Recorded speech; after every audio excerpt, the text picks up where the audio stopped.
55வது சங்கீதம் பாருங்க, முதல் வசனமே, தேவனே என் சபத்தை என்ன பண்ணுங்க, கேட்டருளும், என் சபத்தை கேளுங்க அப்படின்னு சொல்லி ஆண்டவர் கிட்ட ஒரு ரிக்வெஸ்ட் வைக்கிறார், என் சபத்தை கேளுங்க. நம்ம என்ன பண்றோம்,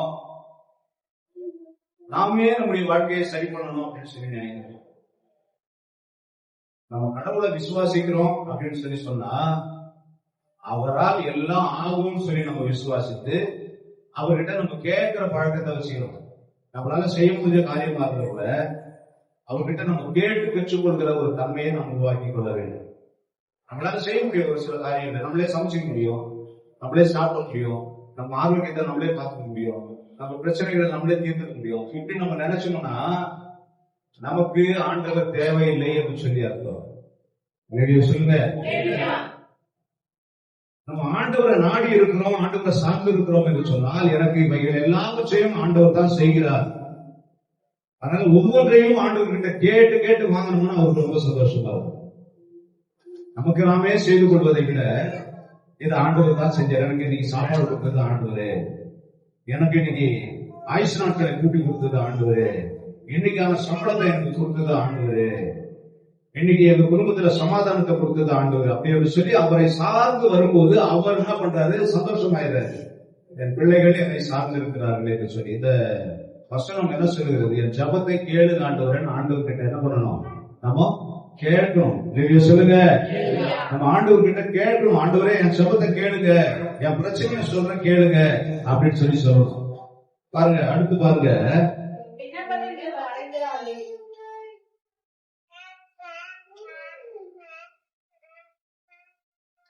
22வது வசனத்தை வாசிக்கிறோம். கர்த்தர் மேல் உன் பாரத்தை வைத்துவிடு. நாமும் எப்பவுமே நம்முடைய சுமைகளை நாம சுமந்துக்கலாம் அப்படின்னு சொல்லி நினைக்கவே கூடாது. நிறைய பேருக்கு தீர்க்க முடிந்த பிரச்சனைகள் இருக்கும், நிறைய பேருக்கு தீர்க்க முடியாத பிரச்சனைகள் இருக்கும். நம்மளால தீர்த்துக்க முடியாத பிரச்சனை ஒரு சிலருக்கு இருக்கும், ஒரு சிலருக்கு பேசி தீர்த்து கொள்கிற பிரச்சனை இருக்கும்.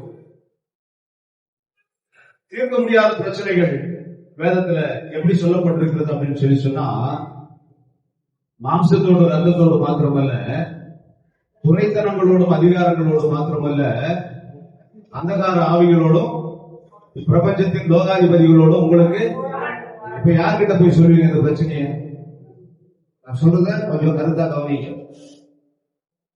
அண்ணன் கிட்ட பிரச்சனை போய் பேசி தீர்த்துக்கலாம், வேலை செய்கிற இடத்துல போய் பேசி தீர்த்துக்கலாம். ஆனா பவுலடிகளார் எபேசு பட்டணத்துல எழுதுறாரு, மாம்சத்தோடு ரத்தத்தோடு மாத்திரமல்ல, அதாவது சரீரத்தோடு மாத்திரமல்ல, சொந்தங்களோடு மாத்திரமல்ல, துரைத்தனங்களோடும் அதிகாரங்களோடு மாத்திரமல்ல. துரைத்தனம் அதிகாரம் அப்படின்னு சொல்லி சொன்னா நம்ம வேலை செய்யற இடத்துல நமக்கு அதிகாரி இல்ல அரசாங்க அதிகாரி, இப்படி நமக்கு மேலானவர்களுடைய அதிகாரம், அந்த அதிகாரத்தோடு மாத்திரமல்ல. பிரச்சனை அந்த ரூபத்தில் தான் வருது அப்படின்னு சொல்லி சொன்னா அது மனுஷர்கள் மூலமாகவோ அல்லது பணத்தின் மூலமாகவோ அல்லது நம்முடைய ஞானத்தின் திறமையின் மூலமாகவோ நம்ம சரி செய்து கொள்ளலாம். அதை நாம் சரி செய்யும் திராணியை கர்த்தர் நமக்கு தருவார். ஆனா கண்ணுக்கு தெரியாத பிரச்சனையை சொல்றாரு. பகலில பறக்கும் அம்பு, இருளில நடமாடும் கொள்ளை நோய், மத்தியானத்துல பாழாக்கும் சங்காரம். புரியுதுங்களா நான் என்ன சொல்றேன்னு? நம் கண்ணுக்கு புலப்படாத பிரச்சனைகள். நான் நல்லா தான் போயிட்டு இருந்தேன், திடீர்னு என்னாச்சு தெரியல, எனக்கு மயக்கம் வந்துருச்சுன்னு சொல்றாங்க. இது யாரால ஏற்பட்டது? கொஞ்சம் யோசனை பண்ணி பாருங்க. இதை யார் தீர்க்க முடியும்? யார் வந்து இதுக்கு மத்தியஸ்தம் பண்ண முடியும்? கொஞ்சம் யோசனை பண்ணி பாருங்க. நான் நல்லா தான் போயிட்டு இருந்தேன், திடீர்னு ஒரு வாகனம் வந்து என் மேல மோதிருச்சு, நான் ஓரமா தான் போயிட்டு இருந்தேன். இந்த பிரச்சனையை யார்கிட்ட சொல்லி சரி பண்ணிக்க முடியும்? எதிர்பாராத சூழ்நிலைகளிலே எதிர்பாராமல் நடக்கிற அநேக பிரச்சனைகள் நம்முடைய வாழ்க்கையில வருகிறது. நம்ம நினைச்சு பார்க்காத காரியங்கள், நான் நினைச்சு கூட பார்க்கலங்க. நேற்று நல்லா தான் இருந்தாரு, நைட்டு படுத்தாரு, அவ்வளவுதான் தெரியும். காலையில எழும்பவே இல்லை, போய் எழுப்புனா தூக்கிட்டாரு, செத்துட்டாரு. சொல்லுங்க, நம் கண்ணுக்கு புலப்படாத அநேக பிரச்சனைகளை கர்த்தர் தீர்த்து வைத்துக் கொண்டிருக்கிறார், நமக்கு தெரியாது. நாமும் எத்தனையோ பிரச்சனைகளில சிக்கி இருக்கிறோம், எத்தனையோ பிரச்சனைகளில சிக்க வேண்டியவர்களா இருந்தோம். அவைகளை நமக்கு தெரியாமலேயே ஆண்டவர் சரி செய்து நம்மை எளிதாக கடக்க செய்து கொண்டிருக்கிறார் என்பதை உணர்ந்து கொள்ளுங்கள். அந்த எபேசியர்ல வாசிக்கிறோம், பிசாசின் தந்திரங்கள் என்று சொல்லப்பட்டிருக்கிறது. இப்பிரபஞ்சத்தின் அந்தகார லோகாதிபதியின் தந்திரங்கள் என்று சொல்லப்பட்டிருக்கிறது. பிசாசுடைய தந்திரங்கள், அது என்ன நடக்கும், எப்படி நடக்கும், எப்படி செய்வாங்க, என்ன செய்வாங்க, யார் பொறாமை கொள்வாங்க, யார் எதிராளியை ஏவு விடுவாங்க, யார் என்னென்ன வார்த்தைகளை சொல்லி நம்மை துன்பப்படுத்துவாங்க, இதெல்லாம் பிசாசுடைய தந்திரங்களாலே நடக்கிற விஷயங்கள். பொறாமையினாலே இயேசு கிறிஸ்துவை கொலை செய்யப்படி அவர்கள் ஆயத்தமானார்கள் என்று எழுதியிருக்கிறது. பொறாமையினாலே சவுல் தாவீதை கொலை செய்யும்படி ஆயத்தமானார். ஜனங்கள் எல்லாம் என்ன பண்ணிட்டாங்க, அரசனா இருக்க வேண்டியவனை துதிப்பாடாம சும்மா கோலியாத்தை அடிச்சு கொண்டு துதிப்பாட ஆரம்பிச்சிட்டாங்க. ஒரு சண்டைக்கு ஜெயிச்சவனை என்ன பண்ணிட்டாங்க, துதிப்பாட ஆரம்பிச்சிட்டாங்க. கோலியாத்து பெரிய மனுஷன், அவன் அடிக்கிறால யாராலும் முடியல. தாவீது அடிக்கிறாரு. ஆனால் அரசன் யாரு, சவுல். ஜனங்கள் எல்லாம் என்ன பண்றாங்க, தாவீது கொன்றது 10,000 அப்படின்னு சொல்லி பாடுறாங்க. சவுல் என்ன பண்ணிட்டாங்க, மட்டப்படுத்திட்டாங்க. சவுல் கொன்றது 1000, தாவீது கொன்றது. இப்போ சவுலுக்கு என்ன ஆயிடுச்சு, பொறாமை ஆயிடுச்சு. இப்படி நீ நல்லா வாழ்ந்தீங்கன்னா, நீ சந்தோஷமா இருந்தீங்கன்னா, தானாவே அடுத்தவருக்கு பொறாமை வந்துடும். நீ அவனை ஒண்ணுமே செய்ய தேவையில்லை. தாவீது போய் சவுல் ராஜாவை ஏதாவது ஏளனம் பண்ணாரா? என்ன சவுல் ராஜா, உன்னால பண்ண முடியல, நான் பண்ண பாத்தியா அப்படின்னு மாத்தட்டீங்கன்னாரா? நான் தான் பண்ணேன், அதனால நீ அரசவையில இருந்து இறங்கிட அப்படின்னு சொல்லி ஏதாவது சொன்னாரா?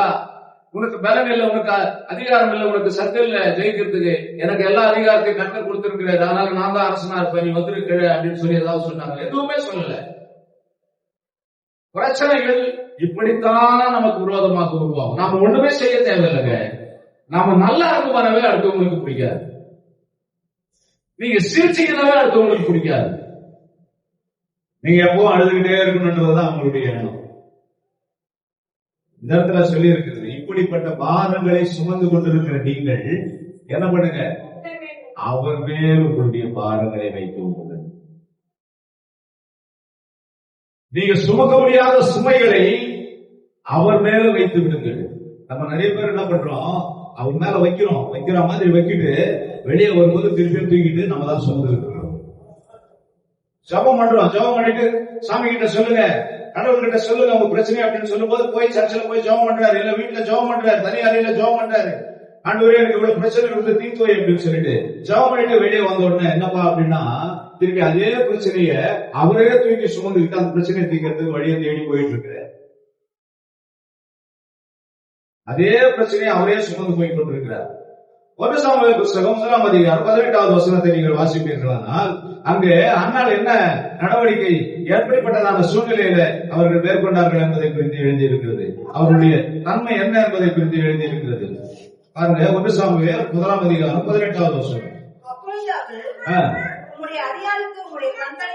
உம்முடைய அடியாளுக்கு உம்முடைய கண்களிலே கிருபை கிடைத்ததே. ஆனால் பின்பு அந்த ஸ்திரீ புறப்பட்டு போய், பாருங்க சொல்றாங்க, ஆண்டவரே, போதகரே, ஆசாரியரே, உங்க அடியாளுக்கு உங்களுடைய கண்களிலே கிருபை கிடைத்ததற்காக நன்றி. பெரிய பிரச்சனை அவங்களுக்கு, சமுதாயத்துல தலை நிமிர்ந்து நடக்க முடியல, ஏகப்பட்ட சொத்துக்கு சொந்தக்காரங்க, சொல்லுங்க, நிறைய நாஸ்தியம் திரளான பொக்கிஷங்களும் வச்சிருக்கிறாங்க. 2 மனைவி அவங்க வீட்டுக்காரங்க, முதல் மனைவியோட பிள்ளைகளோட சந்தோஷமா இருக்கிறாங்க. இந்த மாதிரி நிராகரிக்கப்படுறாங்க, ஒதுக்கப்படுறாங்க. குழந்தை இல்லையங்கிற காரணத்துக்காக சமுதாயத்தில் தள்ளப்பட்டவர்களை போல எவ்வளவு வசதி வாய்ப்புகள் இருந்தோம், ஒரு அங்கீகாரம் இல்லாத வாழ்க்கையை வாழ்ந்து கொண்டிருக்கிறாங்க. நல்லா புரிஞ்சுக்கங்க, ஏதாவது பங்கனுக்கு மனைவியோட போனா எல்லாரும் நம்மளை பார்த்து வாங்கன்னு சொல்லி கூப்பிடுறாங்க. தனியா போனோம்னு வச்சுக்கோங்க, நம்மளை பார்த்துட்டு சைலண்டா போயிடுறாங்க. நீங்க எங்கேயாவது அவங்ககிட்ட காரியத்தை உணர்ந்துருந்தா பொண்டாட்டியோட கூட்டிட்டு போங்க. பொண்டாட்டி கூப்பிட்டு போனீங்கன்னா உங்களுக்கு ஏகப்பட்ட வரவேற்பு இருக்கும். வாங்க வாங்க வாங்க வாங்க அப்படி நம்மள பார்ப்பாங்க, நம்ம பார்ப்பாங்க, போய் உட்கார வச்சு சாப்பாடு கொடுப்போம். நம்ம தனியா போறோம், சாப்பிட்டு வரோம். போலீஸ்காரங்க பொண்டாட்டியோட போக நடக்கிறது இல்லை. எங்காவது நீங்க வைப்பை ஏற்றிட்டு போவாங்களா பைக்ல, அவங்கள என்ன பண்ண மாட்டாங்க, கை நீட்டி வைப்போட கூட போறாரு. சொல்லுங்க, சொல்லுங்க. ஆனா இதை காட்டிலும் ஒரு பெரிய துயரம் என்ன அப்படின்னு சொல்லி சொன்னா, குழந்தை இல்லாம சமுதாயத்துல ஒரு வருஷம் ஆகி போச்சு கல்யாணம் ஆகி, அவதான் அடுத்த ஆளு கேட்க ஆரம்பிச்சிருவாங்க. ஏதாவது விசேஷம் கேட்க ஆரம்பிச்சிருவாங்க. பல வருடங்களாக குழந்தைகள் நம்ம பிரச்சனையை ஆண்டவருடைய சமூகத்தில் வருஷம் சொல்றாங்க. வருடந்தோறும் அவர்கள் பலியிட வந்தார்கள் என்று எழுதியிருக்குது. வருஷம் சொல்லி இருப்பாங்க. ஆனா இந்த வருஷம் ஒரு முடிவோடு வந்துட்டாங்க. ஆண்டவர்கிட்ட இருக்கிற அவசியம் எப்படி சொன்னாங்க தெரியுமா? ஜபம் எப்படி பண்ணாங்க தெரியுமா? அண்ணால பார்த்து கத்துக்காங்க. ஜபம் எப்படி பண்ணாங்க தெரியுமா? சொல்லுங்க. இருதயத்தை இன்னும் விளக்கமா சொல்லணும்னா, சுயநிலையை இழந்து போகிற வரைக்கும் ஜபம் பண்ணாங்க. விளக்கமா சொல்லணும்னா அவங்க எப்படி ஜபம் பண்ணாங்கன்னா, அவங்களுடைய சுயநினைவை அவர்களே என்ன பண்ணிட்டாங்க, இழந்துட்டாங்க. சாவு வீட்டுல எல்லாம் பார்த்திருப்பீங்க. இப்பெல்லாம் யாருமே அழகு இல்லை. ஒரு மாசத்துக்கு முன்னாடி ஒரு சாவு இருந்தது, யாருமே அழல. அதுக்கப்புறம் இன்னொரு சாவுக்கு போனோம், அங்கேயே யாருமே அழல. முன்னாடி எல்லாம் பாத்தீங்கன்னா அப்படி நம்ம போறோம்னா நம்மள பார்த்த உடனே ஓடு உட்கார வச்சு அப்படியே கத்துவாங்க. அப்படி பக்கத்து வீட்டுல யாரும் வந்திருக்காங்க. அதனால ஒரு சிலர் அழுது கொண்டே இருப்பாங்க. என்னுடைய சொல்லுங்க, கணவன் செத்து போயிட்டாருன்னா மனைவி என்ன பண்ணுவாங்க, அழுது கொண்டே இருப்பாங்க. அழுது அழுது அழுது அவங்களுக்கே சுயநினைவு இல்லாம அப்படியே மயக்கடிச்சு விழுந்துருவாங்க. என்னுடைய சொல்லுங்க, அப்படியே மயக்கடிச்சு விழுந்துருவாங்க. அப்புறம் பக்கத்துல இருக்கிறவங்க அவங்களுக்கு தண்ணியை தடிச்சு வைக்கனாலும் எழுத மாட்டாங்க. அப்படியே கொஞ்ச நேரம் விட்டுருவாங்க. அவங்களுக்கு நினைவு வந்தோடனே திருப்பி எழுத ஆரம்பிச்சுவாங்க. அவங்களுடைய சுயநிலையை இழந்து அழுது கொண்டிருப்பாங்க. ஒரு சிலர் 3 நாள் 4 நாள் ஆனாலும் எழுதுக மாட்டாங்க, சாப்பிட மாட்டாங்க, அழுது கொண்டே இருப்பாங்க. தகப்பன் இறந்து போனா பிள்ளைகள், பெண் பிள்ளைகள் இருந்தா அழுவாங்க. ஆண் பிள்ளைகள் வீட்டு காரியங்களை செஞ்சு பார்த்துக்கிட்டு இருப்பாங்க. பெண் பிள்ளைகள் அங்கேயே உட்கார்ந்து அழுதுகிட்டே இருப்பாங்க. பாருங்க, அவங்க சுயநிலையை இழக்கிற வரைக்கும் அழுவாங்க. பாருங்க, யாரோ எதையோ இழந்து போனவர்கள் அப்படியா அழுவார்கள். இவங்க எதையும் இழக்கல, பெற வேண்டியதை பெற்றுக் கொள்ளல. இல்லையா சொல்லுங்க, எதையும் இழக்கல. கணவன் இருக்கிறாரு, அக்கா பசங்க எல்லாம் இருக்கிறாங்க, எல்லா வசதி வாய்ப்புகளும் இருக்குது. இழக்கணும்னு சொல்லி சொன்னா ஒண்ணுமே இல்லை. ஆனால் அவர்கள் பெற வேண்டிய ஆசீர்வாதத்துக்காக அழுதார்கள். இல்லையா சொல்லுங்க. நீங்க எல்லாம் ஜெபம் எப்படி பண்றீங்க? போறதும் தெரியாது, வர்றதும் தெரியாது. ஒரு சிலருடைய ஜெபம் எப்படி இருக்குது தெரியுமா? காலையில அப்படி படுக்கையில எழுந்துக்கிறதுக்கு முன்னாடி சோதர ஆண்டவரே இந்த நாளே ஆசீர்வாதம் எழுந்து அவ்வளவுதான் அவசரமா ஓடுவாங்க படுக்கையில இருந்தே. அப்புறம் நைட்டு ஜெபம் எப்படி இருக்கு தெரியுமா? எல்லாம் சாப்பிட்டு முடிச்சுட்டு அப்படியே பட்டு இருக்கு, பெட்ல பட்டு சோதர பாதுகாப்பு முடிஞ்சு போச்சு. இல்லையா சொல்லுங்க. காலை ஜெபமோ இரவு ஜெபமோ எப்படிப்பட்ட ஜெபமா இருக்குது? சோத்திர ஆண்டவரே நன்றி, சோத்திர ஆண்டவரே நாளே ஆசீர்வாதம் முடிந்து போச்சு. அண்ணாவுடைய ஜெபம் எப்படிப்பட்டதா இருந்தது தெரியுமா? சுயநினைவை இழந்து போகிற வரையில இருந்தது ஜெபம். நீங்க எதையாவது ஆண்டவர் கிட்ட பெற்றுக்கொள்ள வேண்டுமானால், ஆண்டவர் உங்களுக்கு ஏதாவது செய்ய வேண்டுமானால், ஆண்டவர் உங்களுக்கு நன்மை செய்ய வேண்டுமானால், நீங்க அண்ணாளை போல சுயநினைவு இழக்க வரைக்கும் எப்பாவது செபித்தது உண்டா? அப்புறம் எப்படி காரியம் ஆயிக்கும்? நம்ம ஜெபம் பண்ணி முடிச்ச உடனே 18வது அதிகாரத்துல வாசிக்கணும். என்ன பண்ணாங்க? புறப்பட்டு போய் போஜனம் செய்தார். அல்லேலூயா சொல்லுங்க, அல்லேலூயா சொல்லுங்க. எல்லாரும் நினைக்கிறீங்க அந்த அம்மா அதுக்கு முன்னாடி பாஸ்டிக்கா இருந்திருப்பாங்க போல. ஆமா, பாஸ்டிக்கா தான் இருந்து ஜெபம் பண்ணாங்க. எல்லாரும் வரி செலுத்தி அதை வேக வச்சு அந்த இறைச்சி எல்லாம் சாப்பிட்டு இருந்தாங்க. தலைக்கறியை ஒருத்தர், கால்கறியை ஒருத்தர், மார்கண்டத்தை ஒருத்தர், ஈரலை ஒருத்தர். அவங்க வரி செலுத்த தானே வந்தாங்க. நிச்சயமா ஒரு ஆடு அடிச்சிருப்பாங்க. இல்ல பெரிய குடும்பம் அவங்க. நிச்சயமா கணவன் மனைவியமா சேர்ந்து ஒரு ஆடு அடிச்சிருப்பாங்க. அதையெல்லாம் அவங்க வேக வச்சு அதையெல்லாம் அவங்க பொரிச்சு சமைச்சு கறி குழம்பு வச்சு சாப்பிட்டுருப்பாங்க. ஆனா அண்ணாள் அது வரைக்கும் சாப்பிடல. தேவ சமூகத்துல சாப்பிடாம உபவாசம் இருந்து அழுது இருக்கிறாங்க. சுயநினைவை இழந்து அழுது இருக்கிறாங்க. ஜெபம் பண்ணி முடிஞ்ச உடனே ஜெபம் பண்ணும் போது அவங்களுக்கு இருதயத்துக்கு ஒரு ஆறுதல் வந்தது. ஆண்டவர் கிட்ட சொல்லிட்டோம் அப்படின்னு சொல்லிட்டு ஜெபம் பண்ண உடனே என்ன பண்றாங்க? போஜனம் பண்றாங்க. சொல்லுங்க, பழைய ஏற்பாட்டு போஜனம் நிழலா இருக்கிறது, புதிய ஏற்பாட்டு போஜனம் வேத வார்த்தையா இருக்குது, தேவ வசனமா இருக்குது. வேதம் சொல்லுகிறது மனுஷன் 54 மாத்திரமல்ல தேவனுடைய வாயிலிருந்து புறப்படுகிற வார்த்தையினாலும் பிழைப்பான் என்று. இது தேவனுடைய வாயிலிருந்து புறப்பட்ட இந்த வேத வசனங்கள். அல்லேலூயா சொல்லுங்க. ஜெபம் பண்ண உடனே நீங்க அழுது ஜெபம் பண்ண உடனே எழுந்து அப்படியே போயிடக்கூடாது. பைபிளை பிரிச்சு பார்க்கணும். அண்ணாள் போஜனம் பண்ணாள். நீங்க இது அழியாத போஜனத்தை நித்திய ஜீவனை கொடுக்கிற போஜனத்தை. இந்த வார்த்தைகளில உயிருக்கு உயிர் இருக்கிறது. இந்த வார்த்தைகளுக்கு என்ன இருக்கிறது? ஜீவன் இருக்கிறது. இந்த வார்த்தைகளுக்கு என்ன இருக்கிறது? மாற்றங்களை உருவாக்கும் அதிகாரம் இருக்கிறது. வெளியே சொல்லுங்க. ஆண்டவர் சொல்றாரு, என் வார்த்தை வெறுமனே என்ன பண்ணது? திரும்பி வராது. என்ன பண்ணுமா? அனுப்பின காரியத்தை செய்து முடித்து திரும்பி வரும். நம்முடைய சமூகம் எல்லாம் என்ன பண்ண தெரியுமா? அப்படியே போட்டு பதிப்பு மண்ணுக்குள்ள விதைய அது முளைக்கவே முளைக்காது. 2 நாள் 3 நாள் தண்ணி ஊற்றி பார்ப்போம், முளைக்காது. அதுக்கப்புறமா பார்த்தா அது காஞ்சி போயிருக்கும். கோழி அந்த விதையை எடுத்து சாப்பிட்டு போயிட்டே இருக்கும். சொல்லுங்க, சொல்லுங்க. விசுவாசம் உள்ளவனுடைய சமம் எப்படி இருக்கு தெரியுமா? அவன் விதைப்பான். அவன் விதைச்சு ஒரு 3 நாள் 2 நாள் வெயிட் பண்ணுவானா அந்த விதை என்ன பண்ண? பூமியை பிளந்துகிட்டு அது வெளியே வரும். வெளியே சொல்லுங்க. ஆனா அந்த விதையை பார்க்கும்போது அதுக்குள்ள உயிர் இருக்குது, அசைவு இருக்குதுன்னு யாராவது நம்ப முடியுமா? ஒரு நெல்மணி எடுத்து கையில வச்சு பாருங்க, அதுக்கு உயிர் இருக்குதுன்னு யாராவது நம்ப முடியுமா? அது அசைக்குதுன்னு யாராவது நம்ப முடியுமா? ஆனால் அது வளரும் போது அது அசைக்கிறது. அந்த ஒரு விதை வளரும் போது அசைக்கிறது. உங்களுக்கு விசுவாசம் இப்படிப்பட்டதா இருக்கணும்.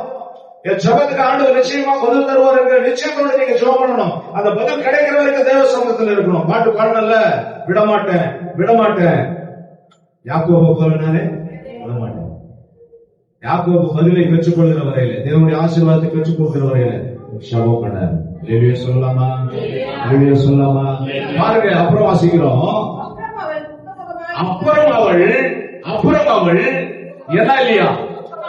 துக்கமாவே இல்ல. என்ன ஒரு சாட்டிஸ்பேக்ஷன், என்ன ஒரு திருப்தி ஜபத்துல. பாருங்க, ஜபம் பண்ணா ஒரு திருப்தி இருக்கணுங்க. சொல்லிட்டு அவர்கிட்ட அவர் செஞ்சிருவார். போன் பண்ணி சொல்லிடுவாங்க வீட்டுக்காரர்கிட்ட, எங்க வரும்போது வீட்டுல வாட்டர் கேன் தண்ணி ஆகி போச்சுங்க, ஒரு கேன் எடுத்துட்டு வந்து. இல்லையா சொல்லுங்க. குழந்தைங்க எழுதுமா தண்ணி வேணுமா? இல்லடா வீட்டு தண்ணி வேணாம், குள தண்ணி வேணாம். அப்பா என்ன பண்ணுவார்? தண்ணி எடுத்துட்டு வருவார்.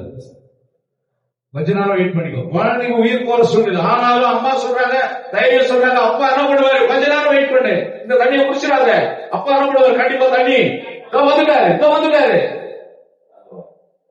அப்பாவும் தண்ணியை வாங்கிட்டு வந்துடுவார்.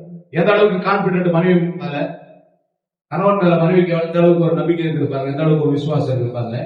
அம்மா ஜெபம் பண்ணாங்க. அப்புறம் என்ன இல்லையா? அதை பற்றிய கவலை இல்லை.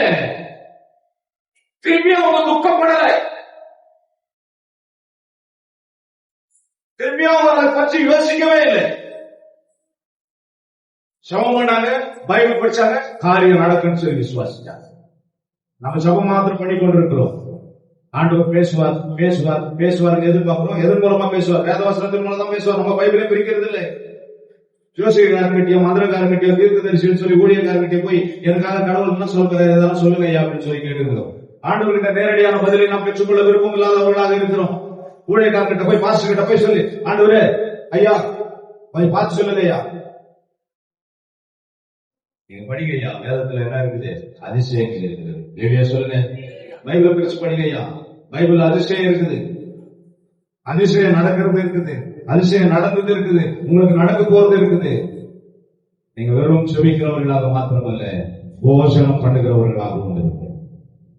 வேத வசனங்களை நீங்கள் போஜனம் பண்ணுகிறவர்களாக இருங்கள். அப்பொழுது உங்களுக்கு என்ன கிடைக்கும்னா, ஒரு திருப்தியான ஒரு நம்பிக்கை கிடைக்கும், ஒரு விசுவாசம் அதிகமாகும், ரிசல்ட் நல்ல ரிசல்ட் வரும்ன்ற ஒரு நம்பிக்கை கிடைக்கும். அப்புறம் பாருங்க, அந்த அடுத்த வசனத்துல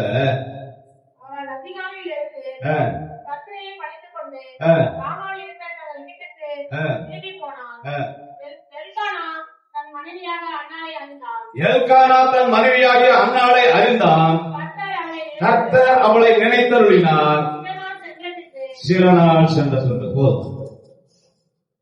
அந்த சில நாள் வரைக்கும் வெயிட் பண்றதுக்கு மனசு இல்லை. ஒரு சிலர் ரெடிமேட் குழந்தைய வாங்கிக்கணும். அல்லேலூயா சொல்லுங்க. இப்பெல்லாம் என்ன ஆயிடுச்சு? குழந்தை இப்பெல்லாம் கணவரே தேவையில்லைங்க. குழந்தை பெற்றதுக்கு ஆம்பளை தேவைன்ற அவசியம் இந்த காலத்துல இல்ல. தெரியுமா உங்களுக்கு? தெரியுமையா? கர்ப்பப்பையே தேவையில்லைன்னு சொன்னா அப்படி ரெடிமேட் குழந்தைய வாங்குற காலமாய் போச்சு. வேற ஒருத்தருடைய கர்ப்பத்துல கூட வச்சு வளர்க்குறாங்க குழந்தைய. புருஷன் இல்லாம மனைவி வேறொருத்தருடைய கொண்டு வந்து வச்சு வளர்த்துக்கிறாங்க. மனைவி இல்லாம கணவர் வாடகை தாயினுடைய கர்ப்பத்துல குழந்தைய வாங்கிக்கிறார்.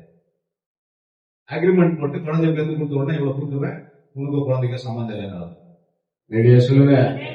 ஆனால் சில நாள் தேவ சமூகத்தில் காத்திருந்தவங்க, நம்பிக்கையோடு காத்திருந்தவங்க,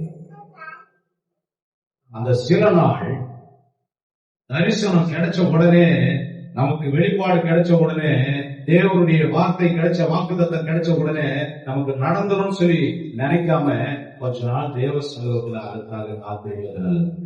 40வது சங்கீதம் முதல் வசனம் அப்படிதான் சொல்லுது. கர்த்தருக்காக ஏசாயாவுல சொல்றாரு, கர்த்தருக்கு காத்திருக்கிறவர்கள் கழுகு போல சொல்லுங்க. சில நாள் தேவ சமூகத்தில் காத்திருந்தார்கள், வாக்குத்தத்தத்தை விசுவாசித்தார்கள், தேவனுடைய வார்த்தையை விசுவாசித்தார்கள். துக்கமுகமாய் அல்ல, கர்த்தர் எனக்கு நிச்சயமாய் செய்வார் என்கிற நம்பிக்கையோடு காத்திருந்தார்கள். சில நாள் சென்ற பின்பு சொல்லுங்க, சின்ன வயசுலயே அப்பா அம்மா வணங்குற மாதிரியும், சின்ன வயசுலயே சகோதரர்கள் எல்லாம் வணங்குற மாதிரியும் ஒரு தரிசனத்தை கண்டார். யாரு யாரு? யோசேப்பு. உடனே அவர் பெரிய ஆள் ஆயிட்டாரா? சொல்லுங்க, உடனே பெரிய ஆள் ஆயிட்டாரா? பாடுகளையும் கஷ்டங்களையும் அவர் அனுபவித்து தேவனுக்காக பரிசுத்தமாய் வாழ்ந்தார். என் ஆண்டவர் என்னுடைய வாழ்க்கையில அவர் தந்த தரிசனத்தை நிறைவேற்ற வல்லவராய் இருக்கிறார் என்கிற பயபக்தியோடு கூட வாழ்ந்தார். அவருடைய தரிசனம் சில நாள் கழித்து, சில நாள் வருடங்கள் கழித்து வாழ்க்கையில் நிறைவேற்று. சாமுவேல் கொண்டு போய் கயிற குப்பிய தாவீது மேல ஊத்தி அபிஷேகம் பண்ண உடனே தாவீது ராஜா ஆயிட்டாரா? இல்ல. சொல்லுங்க, ராஜா வாக்கு நெடு நாட்கள் சவுலுக்கு விரோதியை போல அவர் காணப்பட்டார். சவுலே சாகடிக்கிறதுக்கு நிறைய முயற்சி எடுத்தார். சவுலுடைய அமைச்சரவையில பங்கா இருந்தார். இதெல்லாம் கடந்துதான் சவுல் மனுஷத்துக்கு அப்புறம் தான் தாவீது மட்டத்துக்கு வருகிறார். சொல்லலாமா? அதனால் சில நாள் என்பது உன்னுடைய வாழ்க்கையில தேவன் குறித்த அந்த தருணம், உன்னை நீ ஆண்டவருக்கு ஏற்ற அழகுபடுத்திக் கொள்கிற தருணம். ஒரு சிலர் கல்யாணத்தையும் நிச்சயதார்த்தத்தையும் ஒரே டேபிள் வச்சிருவாங்க. அது நல்லதல்ல. நிச்சயதார்த்தம் பண்ணி ஒரு 2 மாசம் 3 மாசம் கேப் போடணும். ஆண்டவர் நம்மை ஞானஸ்தானத்தின் போது நிச்சயதார்த்தம் பண்றாரு, கல்யாணம் பண்ணிக்க வரப்போறாரு. இதுக்கு இடப்பட்ட நாட்கள் தான் நம்ம ஆண்டவருக்கு ஏற்ற மாதிரி அழகாக்கிக் கொள்வதற்காக தருணம் தரப்படுகிறது. ஆண்டவருக்கு பிரியம் இல்லாமல் வாழ்ந்து ஆண்டவருடைய ஆசீர்வாதத்தை, மனவாளனை சந்திக்கிற பாக்கியத்தை நாம் இழந்து போக அல்ல, உலகத்துக்காக ஓடி தேவனுடைய கோபத்தை சம்பாதித்துக் கொள்வதற்காக அல்ல. ஆயுசு நாட்கள் தரப்பட்டிருக்கிறது. ஞானஸ்தானம் எடுத்தது நிச்சயதார்த்தம். மணவாளன் வரப்போகிறார், மணவாட்டியை தன்னோடு கூட அழைத்துக் கொண்டு போக போகிறார். அதுவரையில நம்ம செய்ய வேண்டிய காரியம் என்ன தெரியுமா? ஆண்டவருக்கு எது பிடிக்கும் எது பிடிக்காதுங்கிறத தெரிஞ்சு அதுக்கேற்ற மாதிரி வாழ்க்கையிலே நம்மை பரிசுத்தமாக அலங்கரித்துக் கொள்ள. அதனாலதான் நிச்சயதார்த்தம் பண்ணிட்டு கொஞ்சம் கேப் விட்டு பாரு. அப்ப பொன் குடும்பத்தை பத்தி தெரிஞ்சிடும், மாப்பிள்ளை குடும்பத்தை பத்தி தெரிஞ்சிடும், மாப்பிள்ளுடைய சுபாவம் தெரிஞ்சிடும், பொண்ணுடைய சுபாவம் தெரிஞ்சிடும். இதெல்லாம் மேட்ச் ஆகி இதெல்லாம் ஒருங்கிணைந்து ஒரு உருவத்துக்கு வரும்போது திருமணத்தை வச்சுக்கோ. எடுத்த இடத்துலயே பொண்ணை பின்ன பார்க்காத ஒரு பொண்ணை போய் நேர கல்யாணம் பண்ணிக்கணும் அப்படின்னு சொல்லி ஆசைப்படாத. அந்த பொண்ணுக்கு உனக்கு பிடிக்காத காரியங்கள் இருக்கலாம், அந்த பொண்ணுக்கு பிடிக்காத காரியங்கள் உன்னிடத்துல இருக்கலாம். இந்த காரியங்கள் திருமணம் ஆனதுக்கு அப்புறம் மேட்ச் ஆகல அப்படின்னு சொல்லி சொன்னா, கழுத்துல தாலி ஏறதுக்கு அப்புறம், மணவாளனுக்கு வாழ்க்கப்பட்டதுக்கு அப்புறம் இருந்தா திரும்ப ஒரு வாழ்க்கை அமைந்தா அது ஆசீர்வாதமா இருக்காது, அது சாபமாக இருக்கும். அதனால முதல்லயே நிச்சயதார்த்தம் பண்ணி ஒரு 2-3 மாசம் அவங்கள பத்தி தெரிஞ்சுக்கோ, என்ன பத்தி தெரிஞ்சுக்கோ. அதுதான் ஆண்டவர் கொடுத்திருக்கிற கிரேஸ் பீரியட். நமக்கு மணவாளனுக்கும் மணவாட்டிக்கு கொடுத்திருக்கிற கிரேஸ் பீரியட் திருமணத்திற்கு முன்னாக நிச்சயதார்த்தத்திலிருந்து திருமணம் வரைக்கும் இருக்கிற கிரேஸ் பீரியட். நமக்கு கொடுத்திருக்கிற கிரேஸ் பீரியட் இது. ஞானஸ்தான இடத்திலிருந்து ஆண்டவருடைய வருகைக்காக நம்மை ஆயத்தப்படுத்திக் கொள்வதற்கு. ஆண்டவருக்கு எது பிடிக்காம பைபிள் இருக்குது, எது பிடிக்காத பைபிள் இருக்குது. அப்போ அதுக்கு ஏற்ற மாதிரி நம்மை வடிவமைத்துக் கொள்ள, அலங்கரித்துக் கொள்ள, அந்த பாத்திரமாய் நம்ம மாற அவர் சொல்றாரு, கர்த்தர் மேல் உன் பாரத்தை வைக்கும். அவர் நீதிமான் என்ன பண்ண மாட்டாரு. வசனம் வாசிங்க. பாரத்தை வைத்து விடு, அவர் உன்னை என்ன பண்ணுவாரு? அவர் உன்னை என்ன பண்ணுவாரு? ஆதரிக்கிற தேவன். அவர் என்ன பண்ற தேவன்? ஆதரிக்கிற தேவன். அவர் மேல நம்ம ஏன் பாரத்தை வைக்கணும்? எடுத்து வாசிங்க. 1 பேதுரு 5ஆம் அதிகாரம் 7வது வசனம். அவர் மேல நம்ம ஏன் பாரத்தை வைக்கணும்? காரணம் என்ன?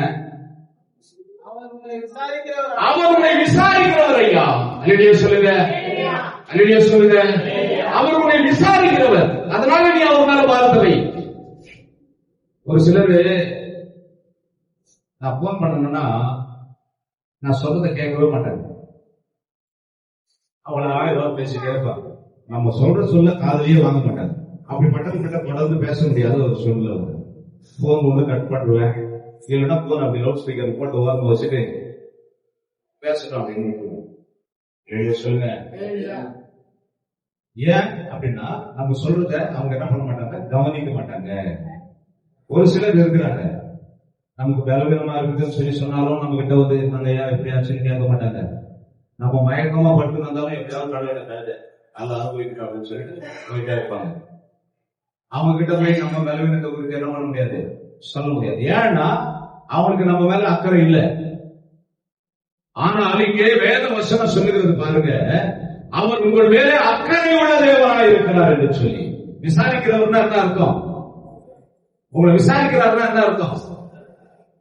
உங்க மேல அக்கறையா இருக்கிறாரு, அன்பா இருக்கிறாரு. உடம்புக்கு சரியில்லை ஓய்வுங்க அப்படின்னு சொல்லி சொன்னா புருஷன் வேலையில வந்து வேலை தூக்கி போட்டு அது பாட்டுக்கு பாத்ரூம் உள்ள போயிட்டு புதிய கையால் ஃப்ரெஷ் ஆயிட்டு அது பாட்டு உட்காந்து டிவி ரிமோட்டை எடுத்து வச்சுன்னு அது பாக்குறாருன்னா ஒய்ஃப் பார்த்து நேர்ப்பான், அப்படி ஓரக்கட்டில பார்த்து நேர்ப்பாங்க. என்ன பாத்ரூம்ல போய் வந்து கேட்பான்னு பார்த்தாலும் கேட்கல, அவன் ட்ரெஸ் கைட்டு போது கேட்பான்னு கேட்டாலும் கேட்கல.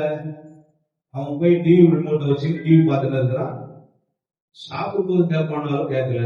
நம்ம படுத்துருக்கிறிய நம்ம ஒரு மாதிரியே இருக்கு. ஒரு சிலர் எதிர்பார்ப்பாங்கல்ல, அப்ப தெரிஞ்சுக்கோங்க நம்ம மேல அவருக்கு என்ன இல்ல, அக்கறை இல்லை. இந்த பூமியின் மனவாளனுக்கு ஒருவேளை உங்கள் மேல அக்கறை இல்லாமல் இருக்கலாம், ஆனால் பரலோக மனவாளனுக்கு உங்கள் மேல அக்கறை இருக்கிறதுனால அவர் உங்களை விசாரிக்கிறவர்.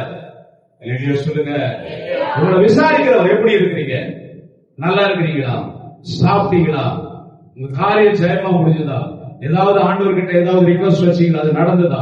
அப்படி என்று சொல்லி ஆண்டவர் உங்களை விசாரிக்கிறவர் என்று எழுதியிருக்கிறது. ஒவ்வொருவருடைய காரியங்களையும் கர்த்தர் விசாரிக்கிறவர். இதை நம்புங்க, இதை நம்புங்க, இந்த வசனத்தை நம்புங்க. நான் திரும்ப சொல்றேன், இந்த வசனத்துக்கு உயிர் இருக்கிறது. இந்த வசனம் ஒரு விதையை போன்றது. இந்த வசனம் பூமியை பிளந்து வளரக்கூடியது. இது உங்கள் வாழ்க்கையில நிச்சயமாக நிறைவேறக்கூடியது. அதனால ஆண்டவர் விசாரிக்கிறவர் என்பதை நம்புங்க. அவர்கிட்ட நம்ம பிரச்சனையை சொன்னா அவர் பாரத்தை சுமப்பார் என்பதை நம்புங்க. கர்த்தர் மேலே பாரத்தை வைத்துவிடு என்று சொன்னவர் விசாரிக்கிறவராய் இருக்கிறாரு. உங்களை என்ன ஏதென்று விசாரிக்கிறவர் அவர். உங்கள் பிரச்சனைகள் அவர் அறிந்திருக்கிற தேவனாய் இருக்கிறார். உங்கள் பிரச்சனைகளை நீங்க சொல்லாமே அவருக்கு தெரியும். அதனால நான் சொல்ல மாட்டேன் அப்படின்னு சொல்லக்கூடாது. நீங்க சொன்னாதான் அவருக்கு சந்தோஷம்.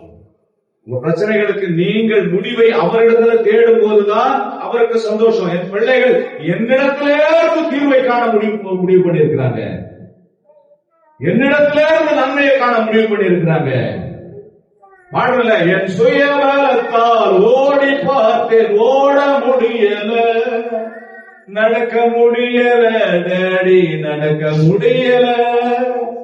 பாடல தாங்கிக் கொள்ளுங்க, என்னை ஏந்தி கொள்ளுங்க. அப்போ நம்ம பிரச்சனைய அவர்கிட்ட சொல்லணும். ஏன்டா அப்படின்னு சொல்லி சொன்னா அவர் நம்மை விசாரிக்கிறதே இருக்கிறார். கர்த்தர்கிட்ட நம்ம நம்பிக்கையா இருக்கிறது மாதிரி, நம்ம விசுவாசமா இருக்கிறது மாதிரி நம்ம பாரத்தை அவர் மேல வைங்க. உங்கள் பாரங்களை அவர் சுமந்த தேவன் மாத்திரம் மேல உங்களை விசாரிக்கிற தேவன் தந்தை சொல்லிக்கலாம்.